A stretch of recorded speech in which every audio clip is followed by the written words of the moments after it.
Arianna Huffington, there's a lot of sweetness and light in your book, and we're going to get to it. But before we do it, I have to know what pisses you off. You seem like you're so calm now. You're sleeping. It's a happy, wisdom, love. What still makes you mad? You know, now that I'm constantly looking at how my life changed when I changed certain bad practices like not sleeping, multitasking, texting while walking, etc. When I notice them in other people, it's not so much that it makes them mad, but I feel, oh, you know, you're so close to feeling so much better about everything. If only you could make these little changes. The book you've just written is called Thrive. Please welcome Arianna Huffington. I'd be remiss if I didn't congratulate the Huffington Post on their Pulitzer Prize. You are a woman who has power and wealth. Those are two big steps toward certain types of success and certain types of freedom in our culture.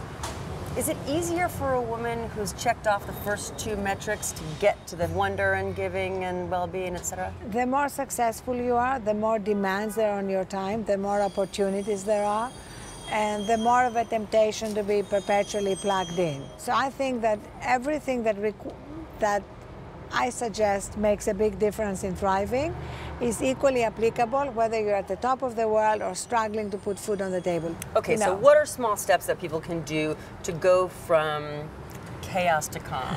I call the journey, Gracie, are you listening? Gracie, this is about listen you. Up. This is about you. I call the journey moving from struggle to grace.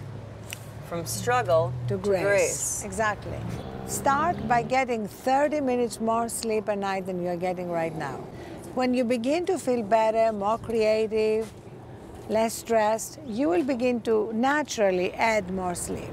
Second point, before you go to sleep at night, take all your devices, smartphones, iPads, laptops, whatever, and put them outside your bedroom, charging away from your bed, because if you wake up in the middle of the night to go to the bathroom, to do whatever, you might pee on your smartphone. You might pee on your smartphone. And then what would happen? What a lot of stress that'll cause in the morning. Exactly. Number three, at the end of the day, look at something in your mind or in your life that no longer serves you. It could be a grudge, a resentment, you know, a project that you thought you might do but you're not really going to do, and drop it. So you really get real with yourself about what you're not going to do, Exactly. and then take the pressure off. Yeah. You talk a lot in your book also about meditation. Start with 5 minutes, because basically it means closing your eyes wherever you are. All right, let's all do it. Let's just do it as a group. Okay. Cameraman watching. too. And you focus on your breath. Inhale, and then exhale out all the stress, all the worry, all the negative fantasies you have about the future. Is it 5 minutes yet? No, I will tell you when it's 5 minutes, cat. I think a lot of people have a hard time sitting for 5 minutes. You ever get in your head at a quiet moment and you're having like a peaceful thing going on, and then you come across something that you really would just rather have not been found, and you think, wow, this meditation thing is awful. It's uncovering some stuff that I'm not into. Oh, very good point. Very smart. Thank you. It's the Very glasses. smart. Yes, absolutely. When you have quiet time, things may come up that we don't want to look at. Yeah.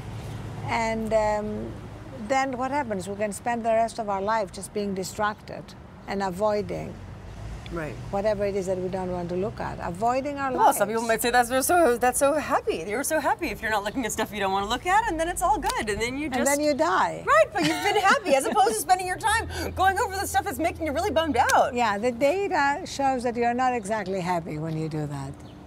Because basically, if you don't know yourself, you can't be happy, except artificially. Speaking of knowing oneself, the real Arianna Huffington is... The real Arianna Huffington is incredibly grateful at the moment that at my advanced stage, I have learned to live with much more joy and creativity and less stress and less unnecessary worry and anxiety.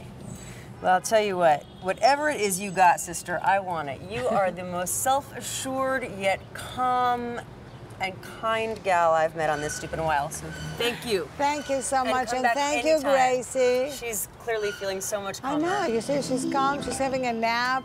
Grace. Don't worry, don't wake her up. Nothing good at Sleep this is more point. important. Sleep is more important, right? She read your thing. You gotta go to sleep.